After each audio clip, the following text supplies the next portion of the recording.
el Señor. Aleluya. Un pasaje muy conocido por muchos quizás. Y yo quiero hablar en esta noche bajo el título Enfrentando la crisis. Enfrentando la crisis. Santo Dios. Una crisis se puede definir sencillamente como una situación mala o difícil. Una situación mala y difícil. También puede decirse intensificación brusca de los síntomas de una enfermedad. Nadie quiere estar en crisis. Hay diferente índole de crisis. Hay crisis económica, hay crisis política, hay crisis social, pero hay crisis de salud o enfermedad, en otra palabra. Y todos son momentos difíciles que a veces muchas personas prefieren abandonar, retirarse, rendirse, porque no quieren seguir enfrentando la realidad. El pasaje que nos ocupa está enclavado en un libro de corte histórico, un libro que sigue la narrativa hebrea al estilo de los griegos. Lucas, quien es el escritor, se la dirige a un sabio griego de nombre Teófilo. Propósito, quizás podríamos ver en este libro que el propósito era sencillamente Lucas narrar cómo el Espíritu Santo llevaba a esa iglesia, que en el capítulo 1 versículo 8 de ese mismo libro, cuando los discípulos estaban preocupados en saber qué iba a suceder, la palabra de Dios vino a ellos y le dijo: no le toca a ustedes saber los asuntos y las sazones, que solo está en la potestad de Dios. Pero algo le quiero decir a ustedes: recibiréis poder. Jesús le dijo: cuando haya venido sobre vosotros el Espíritu Santo. Y ¿saben qué? Ustedes me serán testigos. Y comenzó a mencionar áreas geográficas: en Jerusalén, en toda Judea, o sea, en la capital del sur, la capital de la nación, Jerusalén.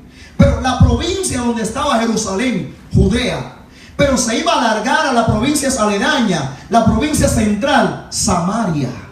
Luego iba a salir de Samaria y se iba a prolongar hasta lo último de la tierra. Por eso vemos en el versículo 8, el versículo que divide el libro de los Hechos en tres partes.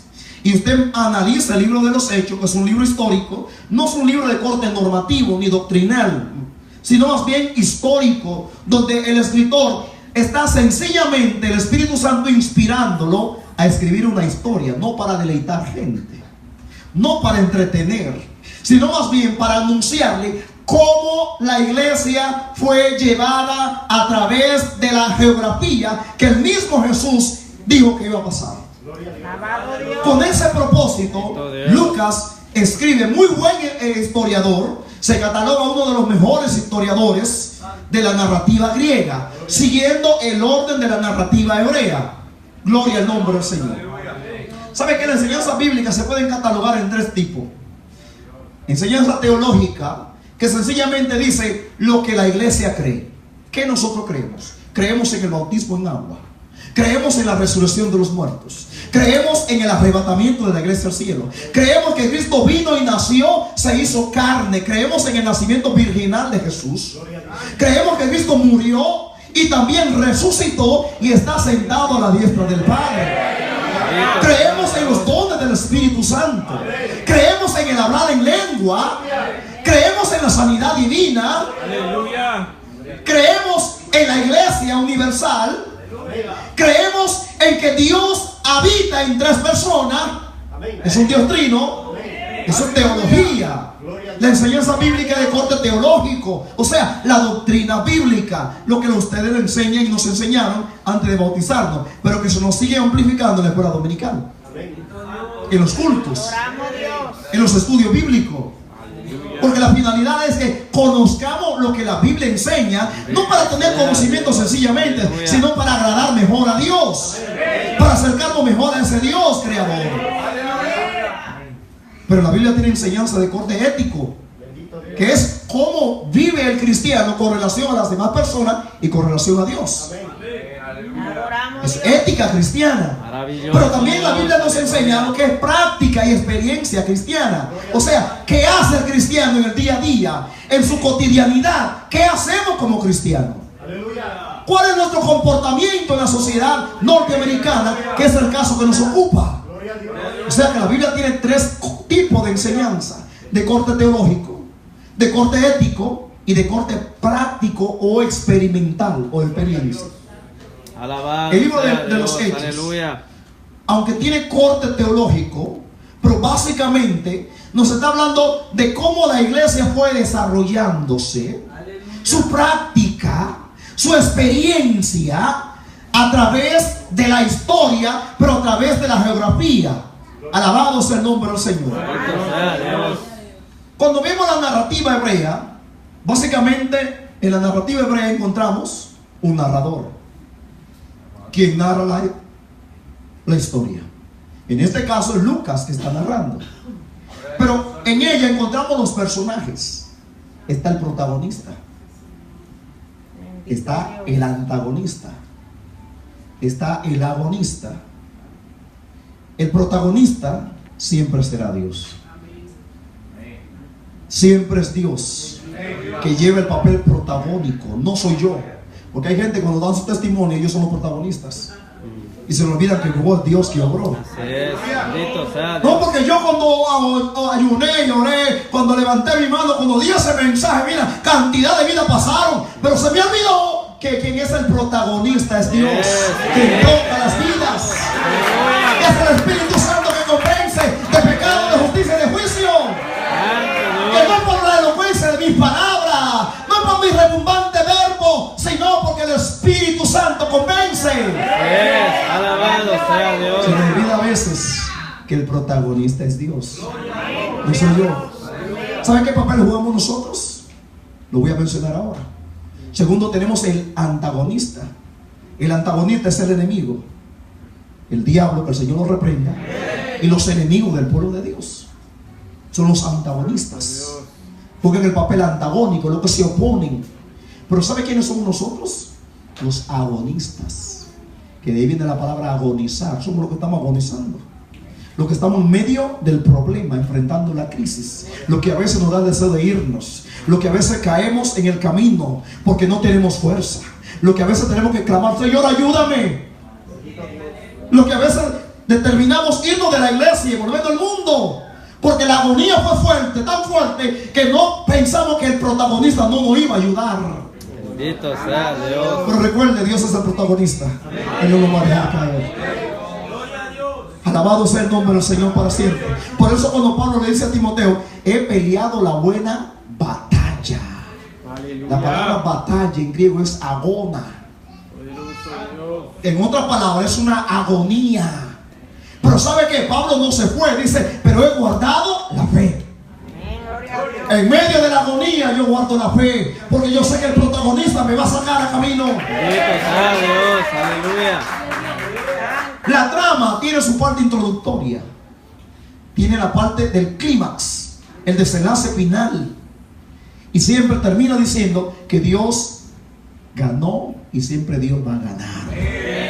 Santo Dios. La narrativa hebrea, que el libro de los Hechos, Lucas sigue ese patrón, nos está narrando un episodio en el cual la iglesia naciente estaba enfrentando una crisis.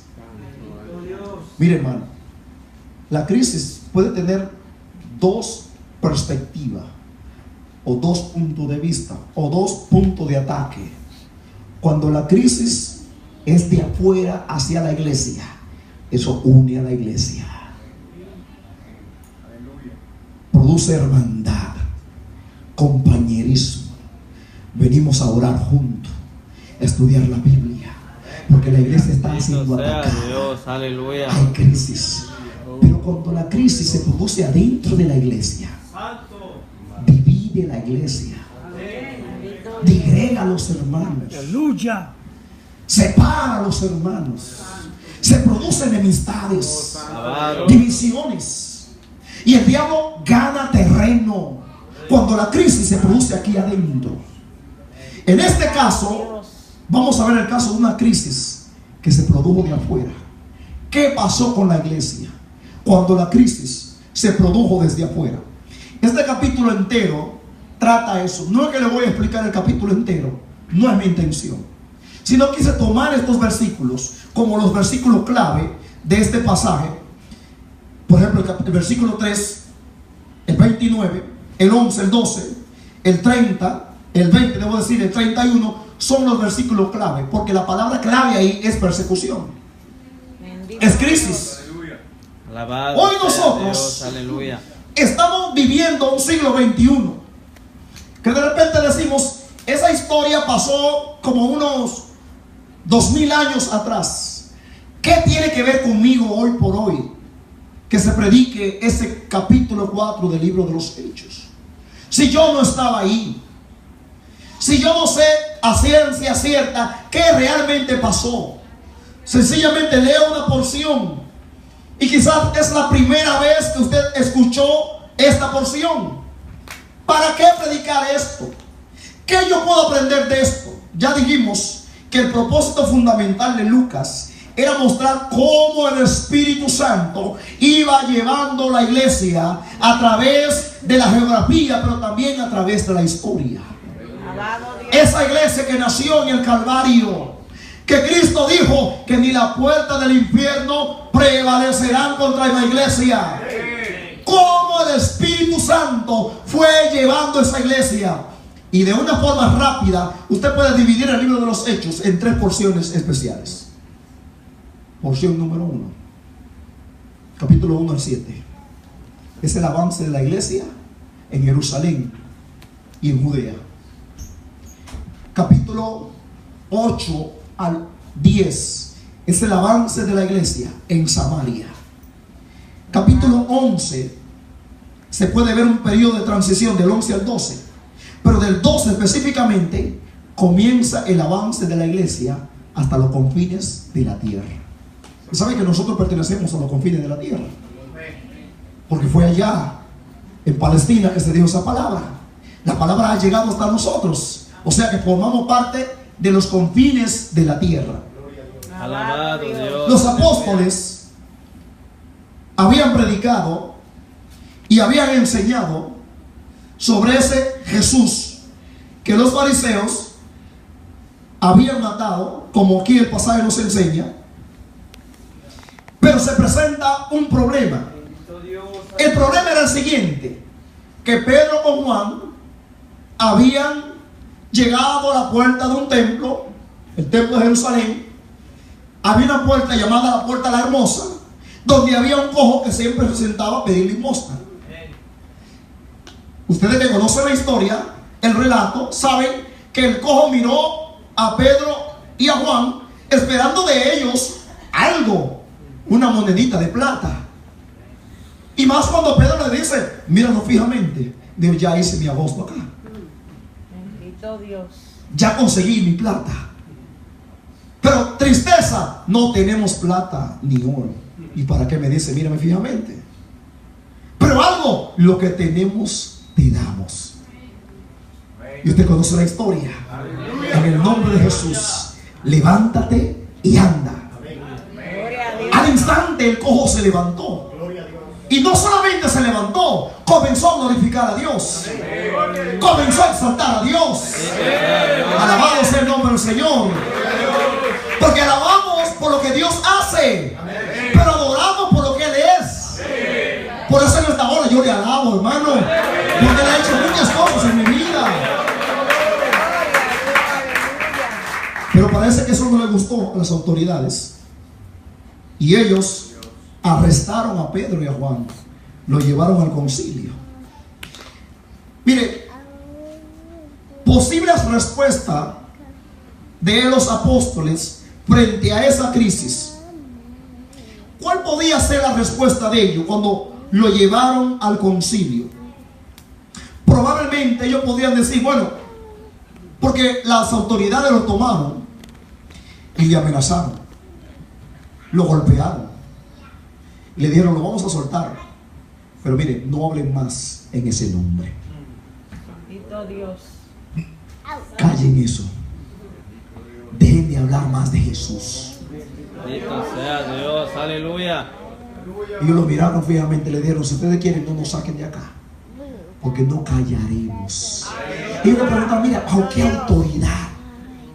¿Cuál es el sello de autoridad que le capacita, le faculta a ustedes para hablar así?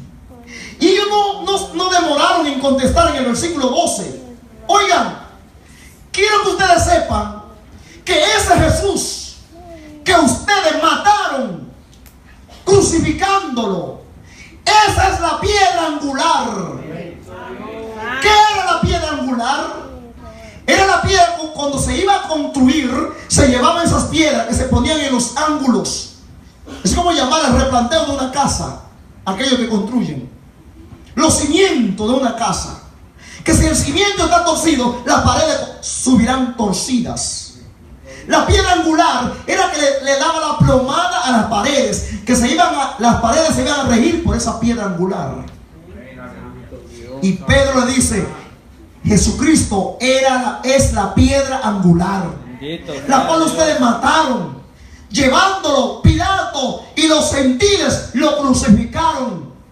Él es la piedra angular. Y oigan algo, en ningún otro hay salvación. ¿Qué me da autoridad? El nombre de Jesús es la fuente de nuestra autoridad. Quiero que ustedes sepan que en ningún otro hay salvación, porque no hay otro nombre debajo del cielo dado a los hombres en que podemos ser salvos. Él es la piedra angular, la piedra desechada por los edificadores, que hoy ha venido a ser cabeza del ángulo, en la cual muchos han tropezado en él. Alabado sea el Señor. Ellos pudieron haber dicho, mire, vamos a obedecerlo a ustedes y sufriremos la consecuencia, no hablaremos más. Como muchos lo están haciendo, hermano. Prefieren callar. No hablaré más. Si ese es el problema, bueno, pues no hablaremos. Y hay paz entre nosotros. Ellos pudieron haber dicho, obedecer a Dios, desobedecer a las autoridades y también sufrir la consecuencia. Y esa fue la decisión que ellos tomaron. ¿Cómo respondieron ellos frente a esa realidad? Su respuesta fue enérgica. Su respuesta fue contundente. Juzguen ustedes si es necesario obedecer a los hombres antes que a Dios. Alabado Dios. Los hermanos que estaban reunidos, dentro de ellos había muchos con miedo.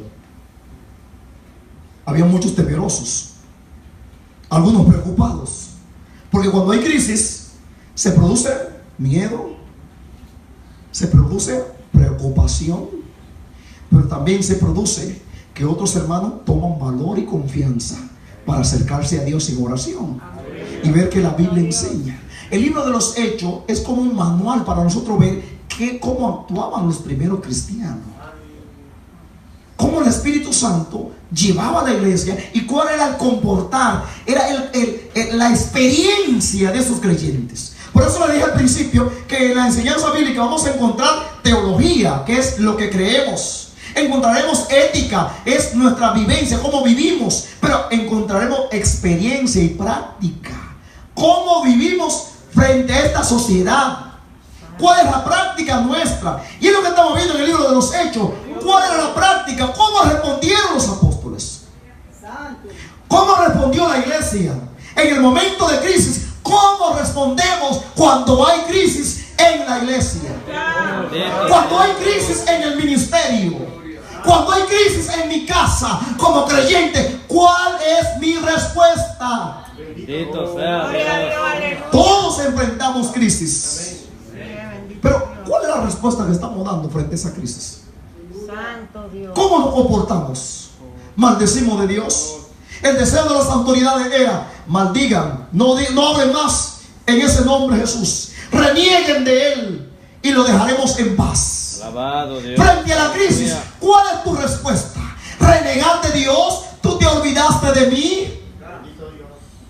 ¿Cuál es mi respuesta? ¿Apartarme de la iglesia? ¿No volver más porque tengo problemas? Hermano, ¿por qué no viene? Tengo problemas, no voy. Alabado sea Dios. Aleluya. Bendito Dios. Nadie me mira. Nadie sabe que tengo un problema económico.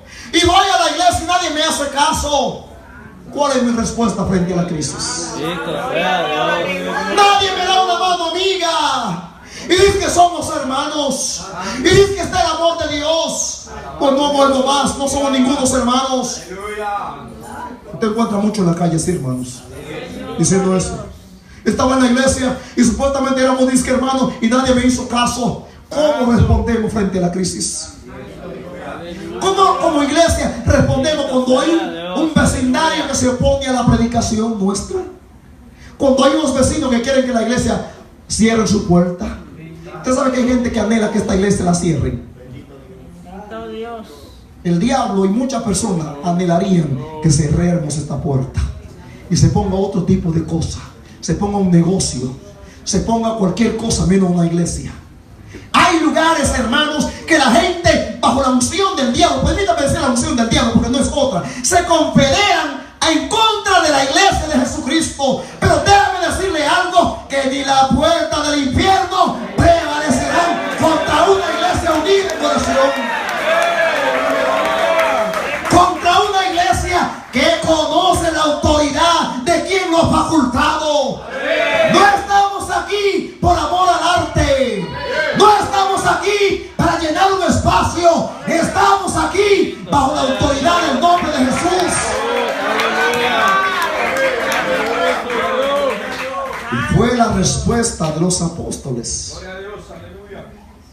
¿Bajo qué autoridad ustedes están predicando? Bendito Dios. Gloria al nombre del Señor. Aleluya. Aleluya. ¿Qué lo faculta a ustedes para hablar? ¿Quién le dio permiso para hablar? Gloria al Señor. Y me llama la atención cómo los apóstoles contestaron. Miren el versículo 10. Y ellos dijeron: sea notorio a todos vosotros y a todo el pueblo de Israel que en el nombre de Jesucristo, oiga el nombre que él usa. No sé si usted pone atención a los nombres. Miren que no dijeron en el nombre de Jesús. Noten que no dice el nombre de Jesús, sino Jesucristo. ¿Y qué con eso? Santo Dios. Perdónenme, hermano, que yo a veces no soy, yo me reconozco que no soy predicador. Santo. A mí me gusta enseñar. Te adoramos, Dios. Y me llama la atención la palabra. Amén. Usted va a decir: ¿y por qué el hermano le gusta? Es que a mí me gusta enseñar, perdone mi locura. Santo. ¿Por qué dicen el nombre de Jesucristo y no dicen el nombre de Jesús? Santo. Alabado sea Jesús Dios. es el nombre de humillación. Bendito Dios. En los evangelios debe haber el nombre de Jesús. Pero cuando comienza el libro de los Hechos y las cartas, pocas veces encontrará Jesús, sino Jesús y Cristo. ¿Qué es Cristo? La palabra Cristo no es castellano, es griego, que en castellano significa ungido. Es el nombre de exaltación. Es el nombre, el Mesías, el Mesías que los hebreos esperaban. La palabra Mesías, Cristo y ungido es lo mismo. Mesías es en hebreo, Cristo es en griego y ungido es en castellano o en español. Y se hablaba de aquel que se esperaba, aquel que Dios había prometido que iba a venir a salvar al pecador, Jesús el Mesías.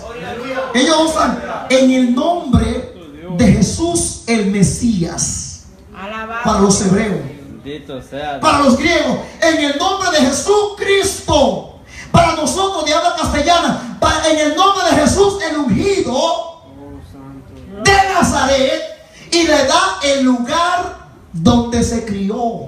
Nazaret, donde dijo a Natanael, y de allá podrá salir algo bueno. Pero sí que había algo bueno. Estaba el Hijo de Dios. Lo mejor de lo mejor. El Hijo de Dios. El de Nazaret. Al carpintero de Nazaret. Pero no usa carpintero. Usa el nombre de exaltación. Jesús el Mesías. Al que vosotros crucificasteis. Y Dios lo resucitó de los muertos. Por él, este hombre, este cojo, ha recibido salud. Ha recibido sanidad. Qué diferente es Jesús hablar y nosotros hoy, estos ministros de hoy por hoy, cuando hablan. No, porque cuando yo prediqué, 50 se salvaron.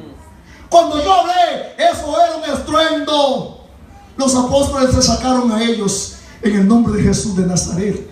En ese nombre, ese cojo recibió la vista. Pero debo decir, recibió, comenzó a andar. Pero hoy por hoy, nos proyectamos nosotros. Bendito sea. Como mi oración fue: este cojo recibió, comenzó a andar, o ese ciego recibió la vista, porque yo oré.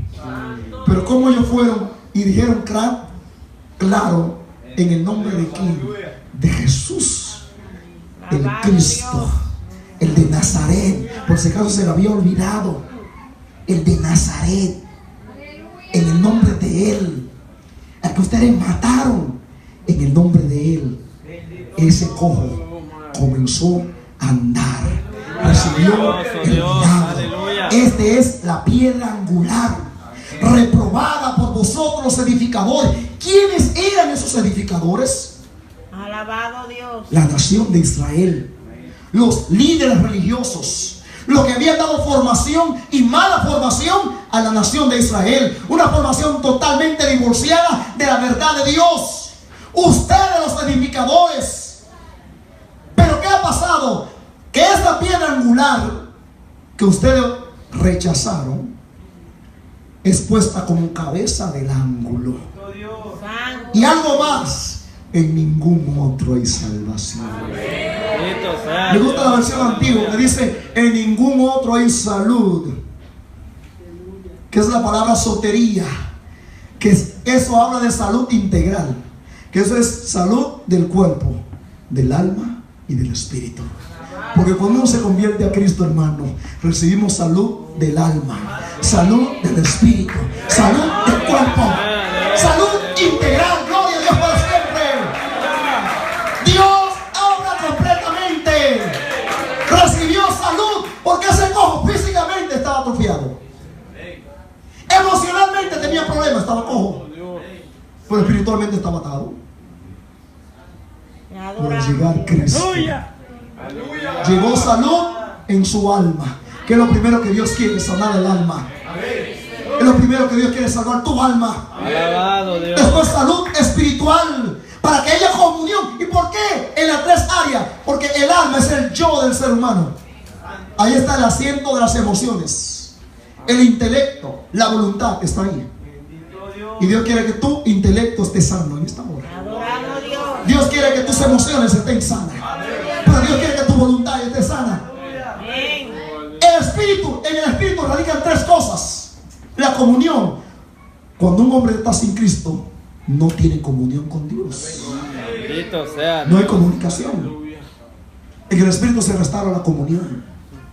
En el espíritu se restaura la conciencia. Porque el hombre sin Cristo está inconsciente, es insensible, está cauterizado, no siente, no le importa. Porque su espíritu está muerto. No le importa mentir, robar, engañar, fornicar, adulterar, levantar falso testimonio, porque está muerto espiritualmente. Pero cuando llega a Cristo, viene la sensibilidad otra vez. Y ya a nosotros nos cuesta mentir, porque decimos: eso, Dios, esta naturaleza que tengo no le agrada mentir. Esta nueva naturaleza, este ADN de Cristo que está en mí, no le gusta mentir. Y decimos la verdad a cuesta de lo que sea. Ya no vamos a ir al programa del gobierno a decirle que el esposo está en el país cuando está durmiendo todos los días contigo. No vamos a decir eso. ¿Saben por qué? Porque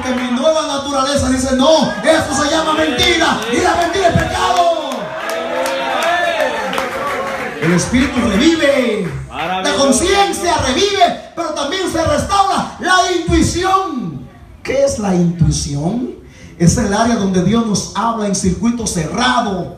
Es cuando Dios nos da esa revelación, más bien esa iluminación, cuando entra lo que llamamos un remá, que es la palabra reveladora y transformadora de Dios. Llega a esa parte donde no entran los libros, donde no entra el psicólogo, donde no entra el consejero, pero que llega la palabra de Dios, ese remá que me dice, escrito está. Y quiero que se sepa que el remá no es una revelación extra bíblica, es una misma porción de la Biblia que en un momento de crisis llega a mi vida. Así dice la Biblia. Por ende, se requiere de sanidad integral. El alma, el cuerpo y el espíritu. El cojo tenía problema en el cuerpo también, y su cuerpo recibió restauración. Su alma y su espíritu comenzó a alabar y a glorificar al Dios del cielo. Comenzó a caminar y a saltar y a adorar a Dios. Porque eso hace el Señor cuando llega una vida. Por eso los apóstoles dijeron, y en ningún otro hay salud. Amén, gloria a Dios. ¿Por qué Pablo? ¿Por qué Pedro? Él le responde, ¿usted lo ven ahí cómo lo responde? Él dice ahí, ¿por qué? Oh, porque no hay otro nombre debajo del cielo dado a los hombres Gloria a Dios. en el cual podamos ser salvos. Gloria al nombre del Señor. Cuando ellos vieron el denuedo de los apóstoles, dijeron, ¿qué vamos a hacer con esta gente? Llamémoslo, vamos a azotarlo y vamos a intimidarlo, vamos a amenazarlos y decirle que no hablen más en ese nombre. Ay, lo vamos a dejar, pero no hablo más. Me parece ver a Pedro decirle, porque era el que siempre se presentaba, ahórrense el discurso. Si quieren, no nos saquen de acá, porque seguiremos hablando en ese nombre. Oh, hermano, ¿cuánto hace falta en este siglo XXI hombres y mujeres de ese calibre? ¿Pero qué pasa con nosotros cuando hay crisis hoy por hoy? No volvemos a la iglesia de Queens, a la iglesia que está en el 102 Reyes 44 y la 43 Avenida. No vuelvo más. Bendito sea Dios. No vuelvo más. Me miraron mal, no me saludaron. Oiga, el escritor de Hebreo dice, ustedes todavía no han llegado hasta la sangre. ¿Y sabe lo que significa llegar hasta la sangre? Ustedes todavía no han muerto por causa del evangelio, porque están vivos aquí. ¿Y por qué se quejan tanto? Oye, hermano, cualquier situación nos quiere sacar de circulación, porque en momentos de crisis hablamos mal de Dios, de la iglesia, del pastor, de los líderes. Es que el presidente Caballero, yo tengo tantos años aquí, nunca me da una oportunidad para predicar. Por eso me quedo en mi casa. El líder de las damas ni siquiera me mira. El de los jóvenes nada me dice. Oye, ¿cómo enfrentamos la crisis? Alabado sea Dios, aleluya. Había gente asustada, había gente temerosa, había uno quizás habían desertado, dice, están matando muchos cristianos, yo no quiero que me maten. O como dijo Job, el diablo le dijo a Dios, dijo, piel por piel daría el hombre por su vida. Lo que significa, el hombre con tal de cuidar, como dice en mi país, su pellejo. En otra palabra, con tal de cuidar, si esa palabra pellejo le es peligrosa a alguno de ustedes, perdónenme, pero déjenme traducirlo de otra forma. Esa es la piel.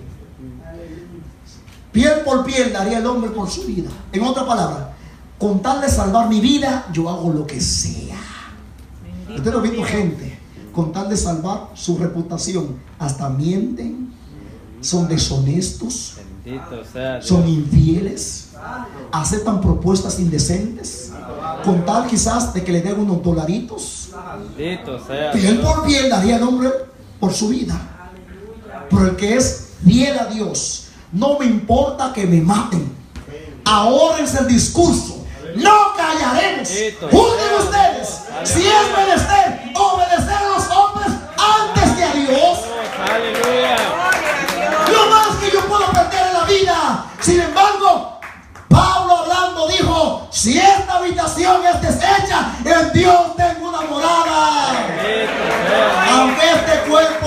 exterior se va desgastando, el interior va creciendo.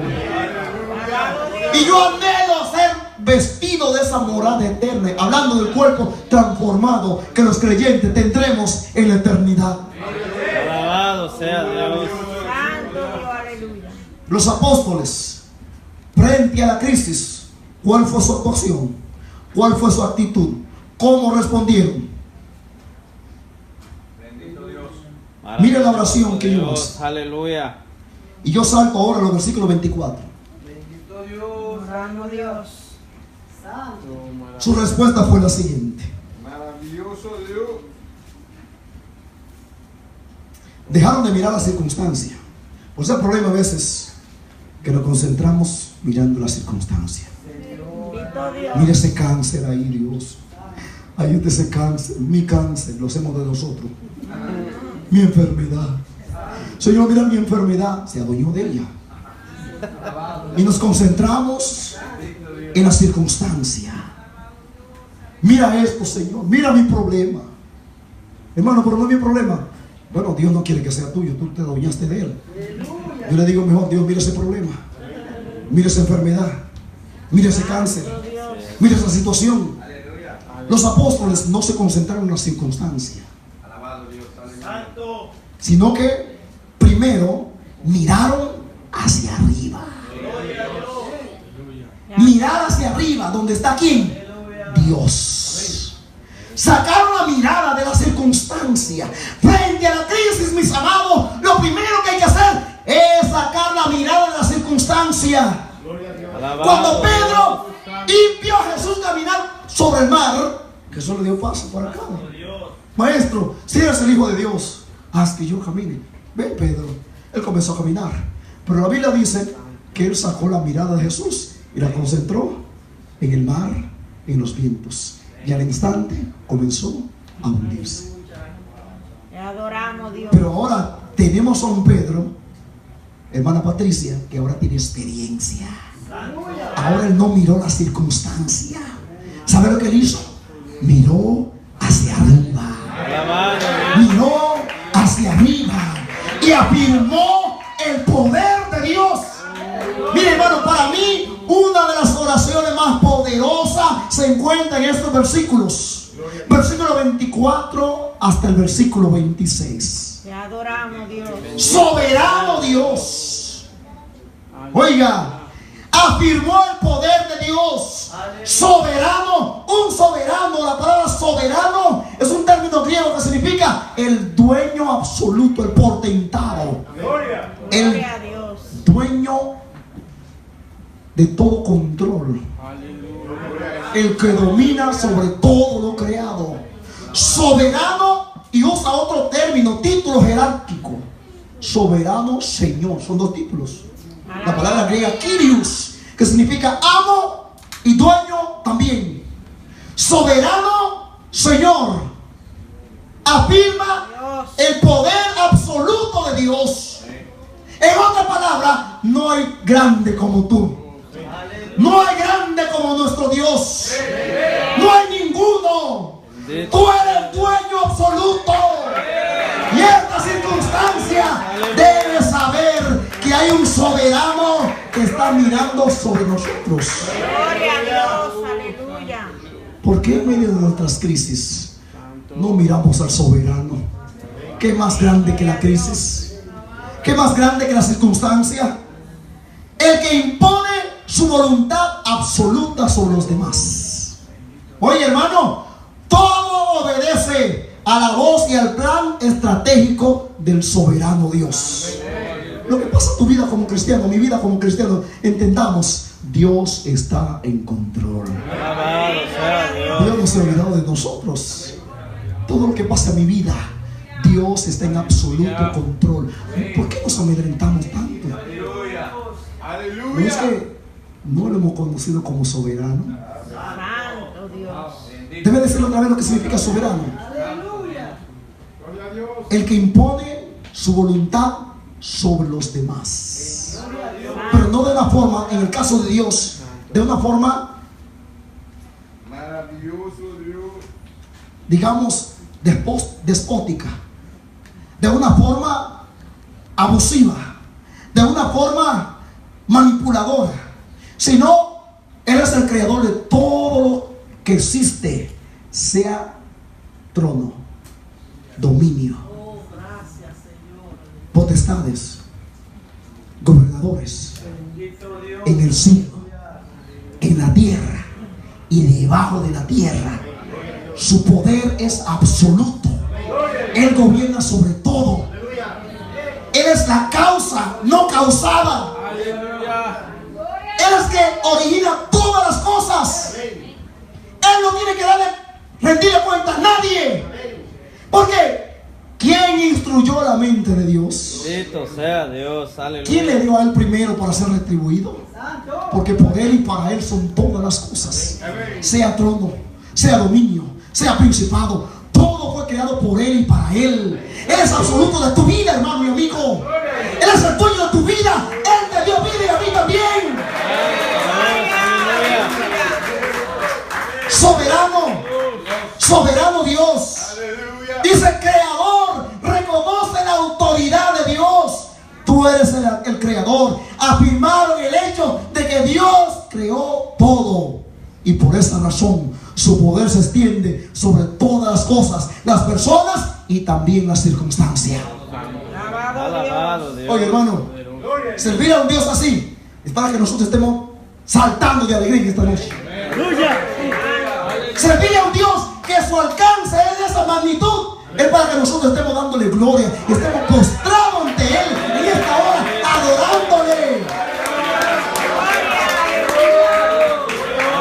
Pero yo entiendo, es que la mente humana le es difícil entender esta verdad. En una ocasión un hermano cuenta que su hija de 6 años se le acerca y le dice: oiga, papi, si yo pudiera ver a Dios, yo le creyera mejor. Y él ¿cómo podía ilustrarle que Dios es real? Le dijo: tú no me ves a mí, tú no me ves a mí, tú puedes ver mi yo. ¿Puede ver mi yo? ¿Algunos de ustedes pueden ver mi yo? Pero sí, hermano, usted no me ve mi yo, usted ve mi cuerpo. Y oigan como yo dije, mi cuerpo. Lo que está implicando que no es el cuerpo que está hablando, es mi yo. ¿Sí o sí? ¿Cómo te dice? Mi cuerpo. Su cuerpo incluye toda la parte visible. Pero ¿quién está hablando? Es su yo. Usted no ve el yo, pero usted no niega que mi yo está aquí. Bendito Dios, aleluya. ¿Me doy a entender? Puedo ver su yo, yo no veo tu yo, yo veo tu cuerpo. Usted dice, mi mano. Sí, mi mano. ¿Quién está diciendo mi mano? ¿Es la mano? ¿Es la boca? No, es el yo que está allá adentro. Es invisible. Usted no lo ve. Así es Dios. No es necesario verlo. Vemos sus efectos obrar en nuestras vidas. Nadie puede negar que yo estoy aquí. Si yo muero, el cuerpo se queda aquí, pero el yo se va. Y se va para el cielo inmediatamente. Porque no hay otro lugar. No hay otro lugar para mí, es el cielo nada más. Porque hace rato renuncié al otro lugar. Mi yo, usted no lo ve, pero está aquí mi yo. Es invisible a ustedes. Alabado sea Dios. Por eso a muchos les es tan difícil creer esta verdad, porque no están viendo, pero estamos viendo los efectos de ella. Otra pregunta: ¿puede usted ver el aire? Pero lo siente. Así es Dios. No lo veo, pero lo siento.